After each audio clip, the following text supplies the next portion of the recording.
Welcome everyone.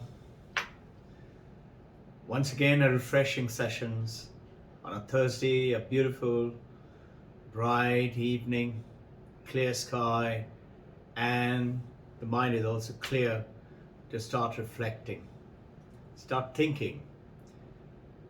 Welcome everybody. Let us start with our salutations to the Supreme Divinity. Om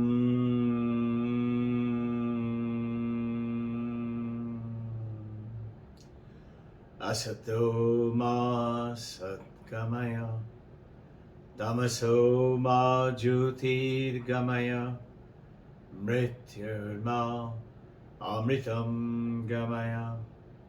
Om Shanti Shanti Shanti. May the Supreme Divine Mother of the Universe, Jagat Janani, Krishna, Babaji, Brahma, Vishnu, Maheshwara, our beloved Gurudevas, Paramahamsa, Yogananda, Yukteswar Giri, Lairivase, Swami Sri Vivekananda, Holy Mother, Sharada, Paramahamsa, Ramakrishna. May He speak through us, may interact with us, may consciously awaken our Chetana, consciousness. Our intention is to keep on sharing with how the beautiful ancient Shastra of the Vedanta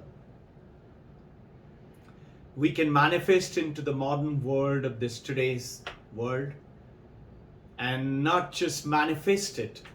Swami Vivekananda's words express the divinity from within by manifesting that, and through this Advaita Vedanta, his intention was to give it to everyone in the modern cities, to the villages, to the slums, and everybody, and then express the divinity in every walk of life. In everything that we do, we should do that. Something very interesting, and I will keep sharing with you the world over what are the people talking about on the field of Advaita Vedanta, and the field of spirituality and Western science, and along with Christianity and Islam and Judaism, and also Jainism, Buddhism, Mohammedanism, to Hinduisms, and all these, including all that we know, Guru Granth Sahib, Sikhism.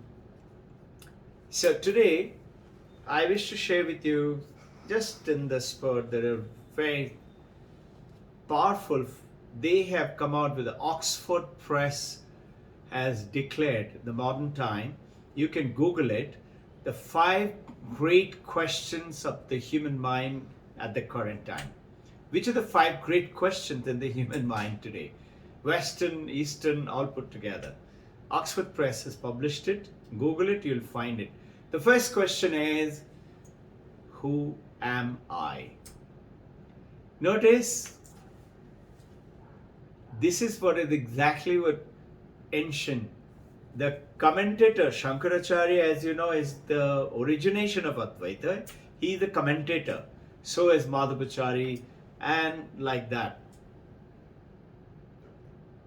He is talked about this, who am I, about 1400 years ago. And thousands of years ago, India is talking about Main Kaun Hu. Who is this I?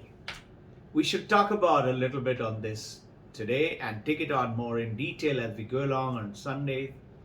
Second question is, can we know anything at all? Second great question. Third great question is, what is free will? And fourth great question is, what is death? Not the physical death, psychological death. And the fifth question is, what is justice? The 5 questions: who am I? What is free will? Can we know anything at all? What is death, psychological death? And is there justice? I am touching upon these 5 questions today It's not an intellectual discussion, it's a spiritual discussion. And you know what?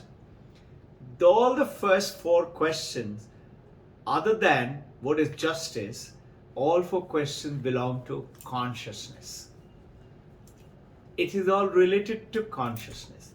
And as you have been hearing, we have been discussing about, in the world over today, India is continuously surging forward in more and more understanding, Vedanta understanding consciousness. What did Taittiriya Upanishad say? What is the definition of God?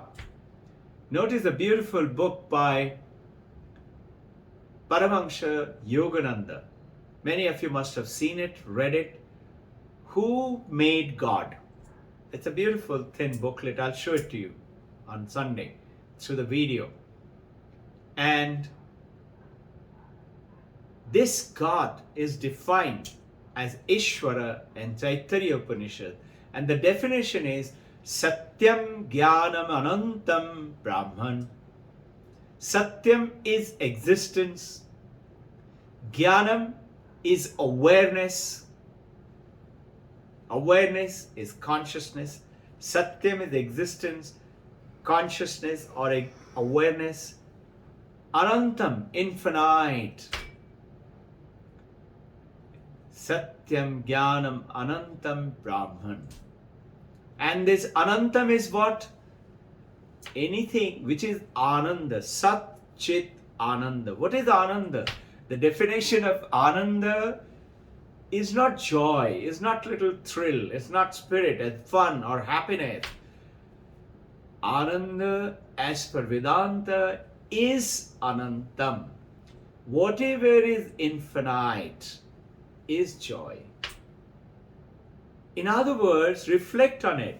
Our sufferings are not infinite. Osho had said long time ago, and it is spoken in many spiritual guests. Osho had read about it and shared it. This too shall pass. Whatever is happening, it's like the cloud.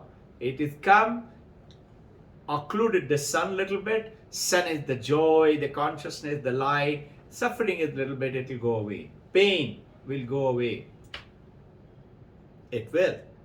So now with this, I wish to share with you, in the consciousness study in the world today, there is one very special. He is a philosopher and a psychoanalyst. His name is Dr. Evan Thompson. And Evan Thompson, philosopher, he is currently a professor in the British Columbia University. And he has written a beautiful book called Waking, Dreaming, Being.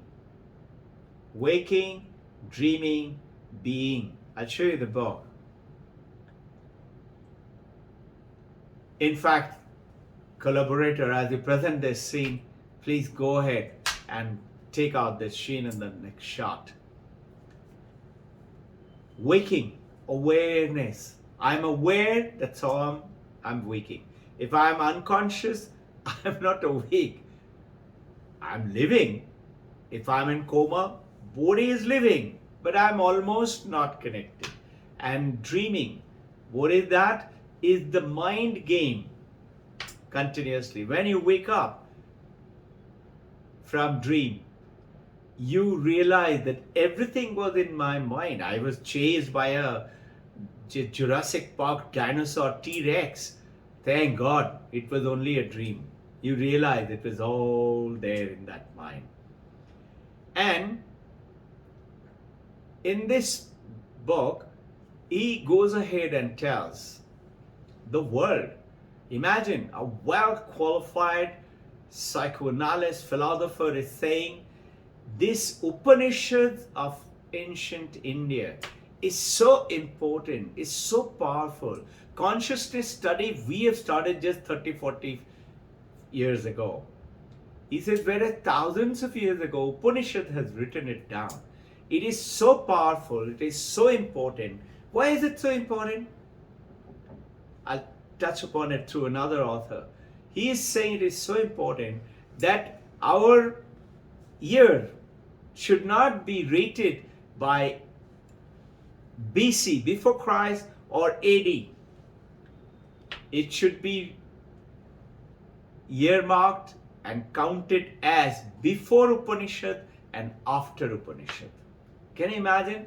Here is a Western philosopher, scientist is talking about, and champions like you and me, we know so little.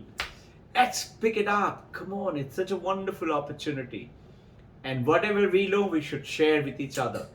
And we'll continue to grow with the wisdom and the knowledge. And you have lots of great champions amongst you, and all of us put together. He is thereafter added by Christopher Cook. Christopher Cook is the head of Paul Allen Brain Institute. He is asking, why is consciousness so important? I said I will touch upon it. He said, supposing you don't know much about your liver, much about your heart. Most of us don't know, right? Or kidney, or the blood cell, or the neurological circuitry, what is happening. We just carry on. Food, after it goes in through the mouth, we taste it, we like it. After it goes through the throat, we don't know what is happening. We are ignorant about it. Christopher Cook is saying, does it really make any difference to you that you don't know about those integral part of your body? But just think, if you are not conscious, this whole universe is dead to you. What happens? This consciousness is like recollect our earlier discussion, like the sun reflecting on the mind and making the reflective consciousness pick up the data which the brain has sent to the mind, and the brain picked it up from the body, from the five senses, and picked up the world and bombarding the brain through the eye, ear, nose, taste, etc., which in turn is giving it to the mind, and that beautiful mountain, that beautiful flower, the beautiful dolphin and the dog become just a light entering through the cornea, and electrical sparks subtly going in to the mind, and Western world still can't make out how does that little spark of electricity become a flower in the mind. So beautiful. We'll touch upon it more in detail. I would like you to, in consciousness, Rupert Spira, we talked about it the other day, Rupert Spira. Rupert Spira says, we often say, my kidney, my heart, my consciousness. That is the wrong statement. It is not my consciousness. The moment you say my consciousness, you say I am a physical body and I have consciousness. We think like that. I am conscious. I am conscious. No. Sat, Chit, Ananda. Sat is existence. Recollect, this computer exists is incorrect as per Advaita Vedanta. It is the ocean of existence has appeared to you as this computer, as this mobile, as this Robbin Ghosh, or as you, or your family, members, world, everything.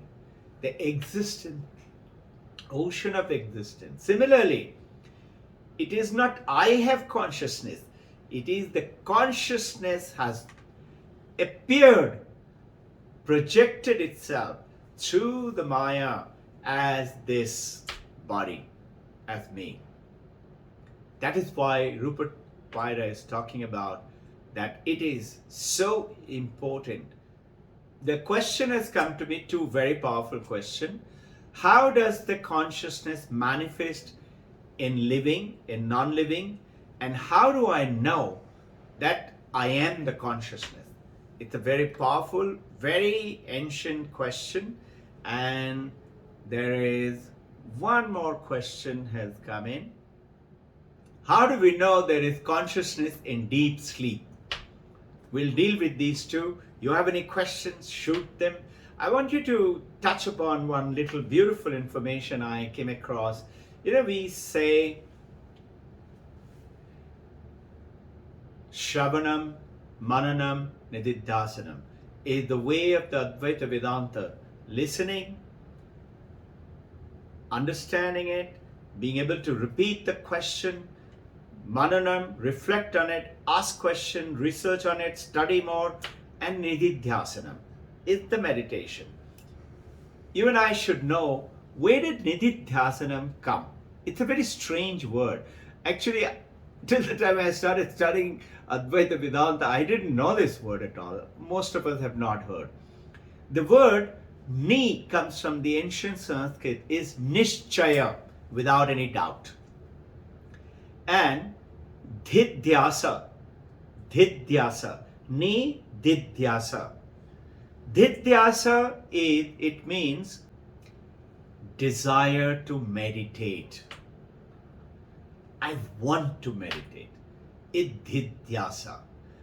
Like Pipasa, I am thirsty. Like that, Dhidhyasa. It's another strange word, Sanskrit word. I want to meditate. I want to discover.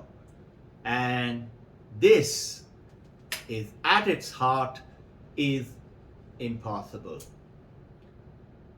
Want to meditate, the moment you want to concentrate, meditate as per Advaita Vedanta, I leave you with this thought, you have to meditate onto something. You want to meditate on self. Self becomes, in that case, the moment you meditate on something, thing is an object, isn't it? Is self an object? No. I want to close today's session by a quotation by Ned Block. Ned Block is the senior-most psychoanalyst and psychiatrist of the New York University NYU, of the Mind Brain Institution. They have today, NYU has the world's top mind brain specialists over there. The world's top. NYU is the senior-most there. Ned Block is the senior-most. He's given a beautiful statement. He said, supposing, what is so important about consciousness? He's saying, supposing I give you $1 billion and I tell you, this $1 billion, I'm giving it to you, but I want your consciousness in return. $1 billion is yours, but you will not have consciousness anymore. Will you take it? And of course, nobody will want it.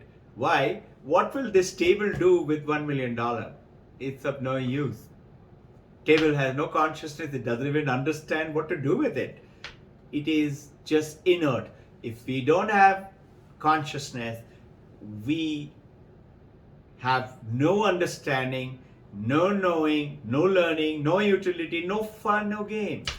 This is how powerful this consciousness. Do some more research, study, meditate, and let's have great fun on the coming Sunday and the journey from now till Sunday. Punchline during the meditation. It is a beautiful statement given by one of the great meditators of the current time. He says, I utilize it. Things keep on coming to your mind. He says, let it come.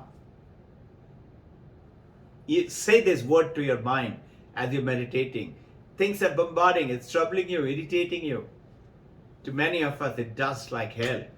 So he just says, tell yourself, let it come. Let it be. And when it goes away, another thought comes, is you just say, let it go.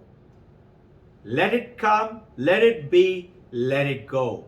And just tell yourself, relax, Ananda. Try it out. Om Shanti, Shanti, Shanti.